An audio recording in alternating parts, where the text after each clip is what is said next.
தமிழக தேர்தலில் வெற்றி பெற்றிருக்கிற தமிழ்நாடு வெற்றி கழகத்தினுடைய தலைவர் விஜய் அவர்களுக்கு தமிழ்நாடு முதலமைச்சர் பதவியை அவருக்கு கொடுக்க வேண்டிய பொறுப்பு தமிழக ஆளுநருக்கு இருக்கிறது. சட்டம் அதைத்தான் சொல்லுகிறது. அப்படி பதவி பிரமாணம் செய்ய வேண்டிய கவர்னர் தள்ளி போவது கடத்தி கொண்டிருக்கிறார், காலந்தாமதப்படுத்துகிறார் என்று சொன்னால் அது முறையல்ல என்பதை நாங்கள் தெளிவுபடுத்தியிருக்கிறோம். ஆக மத்திய அரசுக்கும் இதை தெரிவிக்க வேண்டிய காலையில் நான் சொல்லி கூட இருக்கின்றேன். ஆக தமிழ்நாடு ஆளுநர் அவர்கள் உடனடியாக வெற்றி பெற்றிருக்கிற மெஜாரிட்டியாக பெற்றிருக்கக்கூடிய தமிழ்நாடு வெற்றி கழக தலைவர் அவர்களுக்கு தமிழ்நாடு முதல்வர் பதவியை பதவி பிரமாணம் செய்து கொடுப்பதற்கு நாங்கள் உடன்படுகிறோம், வாழ்த்துகிறோம், நடக்க வேண்டும் என்று கேட்டுக்கொள்கிறோம். இரண்டாவது, திராவிட முன்னேற்ற கழக தலைமையிலான கூட்டணியில் இந்திய முஸ்லீம் லீக் நாங்கள் ரெண்டு இடங்களிலே வெற்றி பெற்றிருக்கிறோம். அதே மாதிரி கூட்டணியில் உள்ள பலரும் வென்று பெற்றிருக்கிறாங்க. இதில் காங்கிரஸ் கட்சியை சேர்ந்தவர்கள் மட்டும் அவர்கள் விலகியதாகவும் அவர்கள் புதிதாக ஏற்பட போகிற ஆட்சிக்கு விஜய் அவர்களுடைய தலைமையிலான அந்த ஆட்சிக்கு தங்களது ஆதரவை தெரிவிப்பதாக அறிவித்திருக்கிறாங்க. இது அந்த கட்சியுடைய முடிவு, அந்த கட்சி எடுத்திருக்கிற முடிவு. அவர்கள் தமிழ்நாட்டில் இருக்கிறாங்க, தேசிய அளவில் இருக்கிறாங்க. ஆக அவர்கள் எடுத்த முடிவுக்கும் எங்களுக்கு எந்த சம்பந்தம் இல்லை. இந்திய முஸ்லீம் லீக் பொறுத்தவரையில் தமிழ்நாட்டிலே உள்ள நிலைமை இன்று நேற்றல்ல, தொடர்ந்து நாங்கள் பின்பற்றி வரக்கூடிய ஒரு சரியான சரித்திரபூர்வமான நிலைமை என்ன என்று சொன்னால், திராவிட முன்னேற்ற கழக தலைமையிலான மதச்சார்பற்ற முற்போக்கு கூட்டணியில் என்ன டிஸ்கஸ் பண்ண ஒவ்வொன்றையும் மீடியாவில் சொல்ல முடியாது. அவர் அழைத்தார், நாங்கள் சென்றது உண்மை. அரசியல் நிலவரங்கள் குறித்து பேசினோம். அவர் முதல்வர், தோழமை கட்சிகளுடைய தலைவராக இருக்கிறார். எனவே நிலவுகிற நிகழ்கால அரசியல் சூழல் குறித்து நாங்கள் பேசினோம். தாவேக்கா கடிதம் கொடுத்தது எல்லாருக்கும் தெரியும். அந்த தலைவர்கள் வந்து பேசுவதும் தெரியும். நேற்று வந்தாங்க, என்னைக்கு வந்தாங்க, ஆதரவு கோருகிறார்கள். நாங்கள் ஏற்கனவே பேசினது தான். சிபிஐ, சிபிஎம், விசிகா எங்கள் கூட்டங்களில், கமிட்டி கூட்டங்களில் முடிவு செய்த அந்த முடிவு அறிவிப்போம் நாங்கள் சொல்லியிருக்கிறோம். அதை விடுதலை சிறுத்தைகளுடைய தலைவர் தெளிவாக காலையோடு சொல்லிட்டாரு. எனவே நாளை மறுதினம் கூட்டம் இருக்கு. அந்த கூட்ட முடிவில் நாங்கள் சொல்லுவோம். இன்னைக்கு வந்து தாவேக தலைவர் நம்ம சிறியர் நிர்மல்குமார் வந்து வந்திருந்தாரு. இணைய பொதுச்செயலாளர் வந்து நிர்மல்குமார் வந்து நம்ம கட்சி தலைமையகத்துக்கே வந்திருந்தாரு. ஆமா ஆமா ஆமா. என்ன அவருக்கு என்ன டிஸ்கஷன் இல்ல, அவரை வந்தாரு, கடிதம் கொடுத்திருந்தாங்க. இப்ப நேர்லயே இல்ல அவரை வந்தாரு, அதை தொடர்பு கொண்டாரு. அப்புறம் அந்த புஷே அவரும் பேசினாரு. பலரும் தொடர்பு கொள்றாங்க, சொல்றாங்க. அது ஜனநாயகத்தில் இயல்பு. எல்லாவற்றுக்கும் நாங்கள் மதிப்பளித்து கட்சி கமிட்டியில் இதை தெரிவித்து ஒரு முடிவு எடுப்போம். அந்த முடிவை நாங்கள் அறிவிப்போம். ஆளுநர் வந்து ஆட்சி அமைக்க வந்து இவ்வளவு நாள் காலதாமதம் போற நிலையில இப்ப கொஞ்சம் முன்னாடி வந்து ஒரு அறிவிப்பு வெளியாயிருக்கு. தாவேக தலைவர் ஆட்சி அமைக்கலாம் அப்படிங்கிற மாதிரி ஆட்சி அமைக்க வந்து அழைப்பு வச்சிருக்காங்க. நம்ம தரப்புல இருந்தும் வந்து அறிக்கை வெளியிட்டு அவரோட போக்கு கண்டிச்சு. அது என்ன காரணம்? இல்ல, காரணம் இல்ல. ஆளுநர் சட்டத்தை மதித்து நடந்து கொள்ள வேண்டும். தமிழக முதல்வர், மாண்புமிகு முதல்வர் ஸ்டாலின் அவர்கள் முதல்வராக இருந்தபோது ஆளுநர் எவ்வளவு குறுக்கீடுகள் செய்தார் என்பது உங்களுக்கு தெரியும். அதை எதிர்த்து போராடினார் முதல்வர். அவருக்கு உறுதுணையாக நாங்கள் இருந்தோம். தமிழகம் அவருக்கு உறுதுணையாக இருந்தது. இதிலிருந்து பாடங்களை ஆளுநர்கள் பெற வேண்டும். இந்தியா போன்று பல கட்சி இயங்குமுறை கொண்ட நாடு உலகிலேயே இல்லை. இதுபோன்ற ஒரு பன்முகம் இல்லை, இதுபோல் ஒரு மதச்சார்பின்மை உள்ள நாடும் இல்லை. இந்த விழுமைகளை எல்லாம் நமது சட்டத்தின் ஆட்சி முறை காத்து நிற்கிறது. அதை ஆளுநரோ அதற்கு மேல் உயரமானவர்களோ சிதைத்து விடக்கூடாது என்பதுதான் இந்திய கம்யூனிஸ்ட் கட்சி நிலை.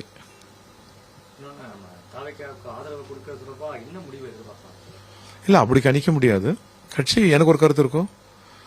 கட்சியில் ஒவ்வொரு கமிட்டியில் இருக்கிற ஒவ்வொரு தோழர்களுக்கும் ஒரு கருத்து இருக்கும். அந்த கருத்து முழுவதும் விவாதம் வெளிப்படுத்தப்பட்டு விவாதமாக வாதிப்போம். அது ஒரு முடிவாகும். அந்த முடிவாக இருக்கிற போது முதலில் யாருக்கு சொல்லுவோம்? உங்களுக்கு தானே சொல்லுவோம். மறைக்கிறதுக்கோ ரகசியத்துக்கோ ஒன்றும் இல்லை. நேரடியாக பேசல. ஒரு முறை எனக்கு கனெக்ட் பண்றதா சொன்னாங்க. ஒரு இரவு நேரம் வேண்டாங்க அவரை தொந்தரவு பண்ண தேவையில்லை, வேறொரு சந்தர்ப்பத்தில் கூட பேசட்டும் அப்படின்னு நான் தான் சொன்னேன். அவரது நெருங்கிய தோழர் வந்து நான் கனெக்ட் பண்ணி கொடுக்குறேன் பேசுங்க, வேண்டாங்க அப்படி ஒன்றும் இல்லை, நீங்கள் கடிதம் கொடுக்குறோம் ஒன்றும் கொடுங்க, நான் வந்து பார்க்குறேன் பாருங்க, ஒன்றும் பிரச்சனை இல்லை. இதில் ஜனநாயகத்தில் இது என்ன இருக்கு, ஒரு மதிப்பது பிடிக்கலன்னா கூட ஏற்காவிட்டாலும் மதிப்பதுன்றது இல்லையே, ஏற்க தேவையில்லை. நாளைக்கு எங்கள் கட்சி என்ன முடிவு எடுக்கிறதோ அது வேறு கட்சி முடிவு, ஆனால் மதிக்கணும் இல்லை. ஒரு மக்கள் வாக்களிச்சிருக்கிறாங்க, நாங்கள் மதிக்கிறோம்.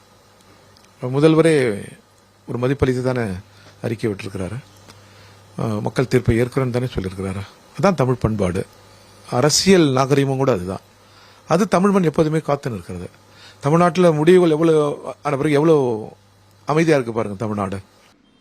மரியாதை நிமித்தமான சந்திப்பு தான். ஏற்கனவே சொல்லியிருக்கிறோம், நாங்கள் உயர்நிலைக்குள்ள முடிவெடுப்போம்னு. கம்யூனிஸ்ட் கட்சிகள் வந்து நாளைக்கு பேசி முடிக்கிறாங்க. அவங்க முடிவை கொட்டி நாங்கள் கலந்து பேசி முடிவெடுப்போம் ஏற்கனவே அறிவிச்சிருக்கிறோம். அதுதான் நம்ம எது மதச்சார்பற்ற முற்போக்கு கூட்டணி ரொம்ப நீண்ட காலமா ஆமா ஆமா உடனடியாகவும் வெளியே அப்ரப்டா வர முடியாதுன்றத புரிஞ்சுக்க முடியுது. சோ இன்னைக்கு சிஎம் பாக்குறீங்க ரெண்டாவது முறையா. ஆமா, அதை நம்ம எப்படி எலெக்ஷன் முடிவுகளை பத்தி பேசுறோம்.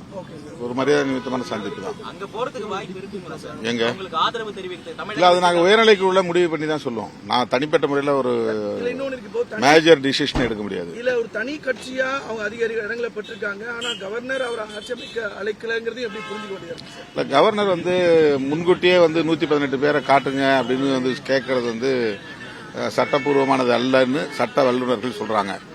அவர் ஏன் அந்த மாதிரி கேட்கிறாருங்கிறது புரியல. இப்போ பாஜக இங்க வந்து தமிழ்நாட்டு அரசியலில் குழப்பத்தை விளைவிக்கிறது அப்படிங்கிறது தான் எங்களுடைய கருத்து.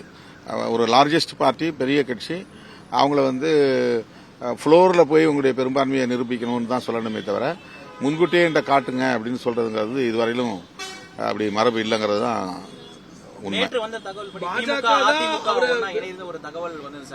அது என்னன்னு நமக்கு தெரியல. பாஜக தான் தாவேகாவையும் விஜயும் அவங்கள கையாள விரும்புறாங்கிறத நீங்க நம்புவதா சொல்றீங்க. ஸ்டில் அந்த ஹோப்ல அந்த இதுல இருக்கீங்களா?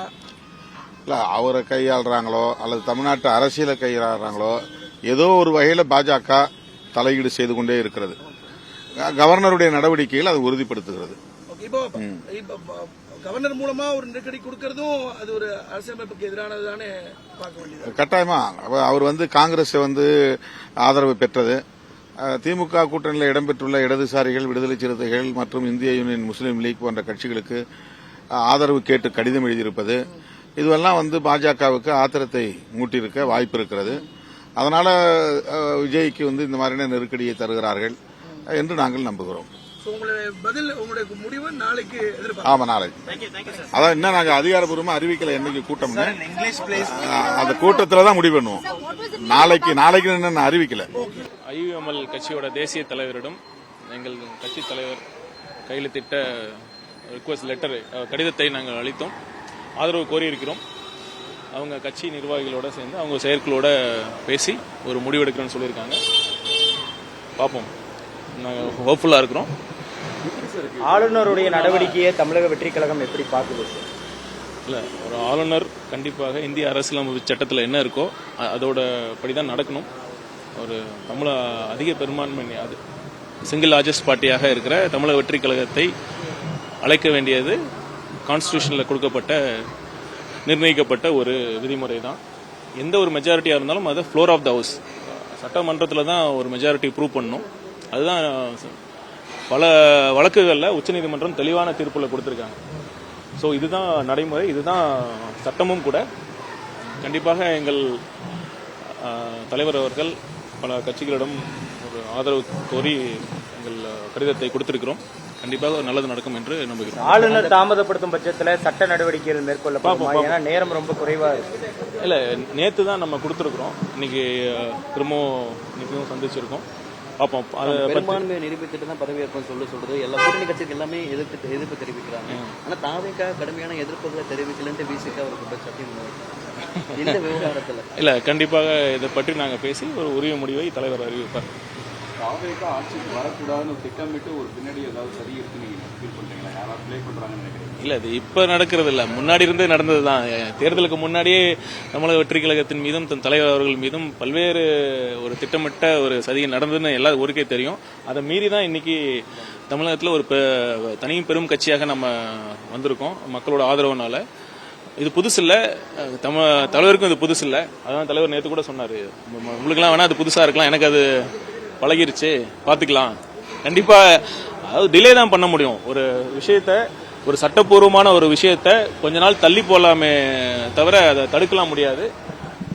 நீதி கண்டிப்பாக வெல்லும். காங்கிரஸ் உள்ளிட்ட பல கட்சிகளும் பிஜேபியை கண்டிச்சிருக்கிறாங்க, அவங்க தான் ப்ளே பண்றாங்கன்னு சொல்றாங்க. ஆனா நீங்க அதை பத்தி எதுவும் ஒன்றும் பெருசா சொல்லலையே. இல்ல சொல்லுவோம், உரிய நேரத்துல சொல்லுவோம், என்ன தேவையோ அது கண்டிப்பாக சொல்லுவோம். நாங்க எங்க வேலையில எங்க கவனம் செலுத்திட்டு இருக்கோம். பார்ப்போம், ஆதரவு கோரிட்டு ஒரு ஆலூர் ஷா நவாஸ் ஹுசேன் கூட சொல்லியிருக்காரு, சற்று முன்னாடி ஒரு ட்வீட் போட்டிருக்காரு. இந்த விஷயத்தை எல்லாருமே சொல்றாங்க, வந்து கண்டிக்க வேண்டிய தாவேக்கா எதுவும் குரல் கொடுக்காம இருக்குன்னு சொல்லியிருக்காரு. உரிய நேரத்தில் அதை பற்றி நாங்க சொல்லுவோம். ஒரு இல்ல இருங்க, நேற்று இல்ல ஒரு நாள்ல பொறுத்திருந்து பாருங்க. கண்டிப்பாக நாங்க தேர்தலில் எப்படி இதே குற்றச்சாட்டு தானே நீங்க சொன்னீங்க. தேர்தலில் என்ன தலைவர் பிரச்சாரம் எப்படி அமைஞ்சது உங்களுக்கு தெரியும். நீங்க எக்ஸ்போஸ் பண்ணணும், இந்த ஏன் இவ்வளவு நடக்குது, அமைதியா இருக்கிறீங்களேன்றதுதான் எல்லாரோட பிரச்சனை. இல்ல அது எங்க கட்சியோட எங்க இன்ட்ரெஸ்ட் இருக்கு. கண்டிப்பா உங்களோட எங்களுக்கு தான் அதிக உணர்வு இருக்கு, இன்ட்ரெஸ்ட் இருக்கு. கண்டிப்பா அதை பற்றி உரிய நேரத்தில் முடிவெடுப்போம். ஒரு பெரிய ஸ்பெகுலேஷன் போயிட்டு இருக்கு, ஏடிஎம்கே டிஎம்கே கூட்டணி அமைச்சு தாவேக்காவை ஆட்சி அமைக்க விட மாட்டாங்கன்னு மக்கள் மத்தியில பெரிய பேசு பொருளா இருக்கு 2 நாளா. உங்களுடைய பதில் என்ன? இது கண்டிப்பா இது நல்ல வேலை நீங்க கேட்டீங்க. தமிழக மக்கள் இதை நல்லா பார்க்கணும். எப்படி வந்து ஓபிஎஸ் வந்து ஏன் வெளியே அமைச்சாங்க, அவர் திமுகவோட உறவு வச்சிருக்காருன்னு தான் சொல்றாங்க. இப்ப ஏன் இவர் பண்ணிட்டு இருக்காருன்னு ஊருக்கே தெரியும். ஸோ தமிழக மக்கள் இந்த நிகழ்வை எல்லாருமே கண்டிப்பா கவனிக்கணும், சிந்திக்கணும். இவங்களுக்காக மீதி மற்ற தொகுதியில் ஜெயிச்சாங்கல்ல, இவங்களுக்கு தான் நம்ம ஓட்டு போட்டோமான்னு சிந்திக்கணும். எந்த அளவிற்கு மக்களோட தீர்ப்பை முற்றிலும் நீர்த்து செய்யற அளவுக்கு இந்த 2 கட்சிகளும் பிளான் பண்ணியிருக்காங்க. அது சில பேர் வந்து தடுத்திருக்கலாம், பட் ஆனால் அவங்க முயற்சி பண்ணது உண்மைதான். முயற்சி பண்ணியிருக்காங்க. அது முற்றிலும் மக்கள் தீர்ப்புக்கு எதிரான செயல். கண்டிப்பாக தமிழக மக்கள் பார்த்துட்டு தான் இருக்காங்க. அதற்கு தக்க பதிலடி கொடுப்பாங்க. சில சட்டமன்ற உறுப்பினர்கள் ஆதரவு கொடுப்பாங்கன்ற பேச்செல்லாம் ஓடுது. பார்க்கலாம், நாங்கள் கேட்கலாம். நன்றி.